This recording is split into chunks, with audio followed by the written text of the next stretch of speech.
Hi Rammohan Rao గారు. Hi అమ్మా. How you అండి? ఫైన్ అమ్మా. మీ అనుభవంతో చెప్పండి రామ్మోహన్ రావు గారు, బ్రెయిన్ మల్టీ టాస్కింగ్ని ఏ విధంగా ప్రభావితం చేస్తుంది? మల్టీ టాస్కింగ్ అన్నారు మీరు. I will add one more thing, parallel processing. Parallel processing, okay. Parallel processing ఒకటి, మల్టీ టాస్కింగ్ ఒకటి. మీరు బ్రెయిన్ అన్నారు. Brain is a physical organ in the body. బ్రెయిన్లో ఉండేది mind. So brain is a hardware, mind is a software. Okay. Brain లేకపోతే mind ప్రశ్నే రాదు.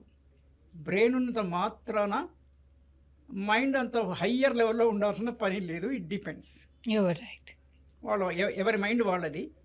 Brain is a organ, it's almost similar. ఈ రెండింటినీ ఇంకా అదర్ అవయవాలని మోసేది తలకాయ, హెడ్. అందుకే మనకి బాడీని 3 పార్ట్స్ కింద డివైడ్ చేస్తాం మనం. మొండెము, నెక్ అండ్ హెడ్. ఈ పైన back bone it connects. This is the body system we have. Okay. Now మీకు ఐ డోంట్ నో, మీరు ఇంట్లో కుకింగ్ చేస్తారో లేదో ఐ డోంట్ నో. మదరే ఇది మీ వెరీ గుడ్ కుక్ అండి. Wonderful thing. మీ స్టవ్ ఎన్ని బర్నర్స్ అమ్మా? గ్యాస్ 2 ఉంది, 4 ఉంది. 4 కూడా ఉంది కదా.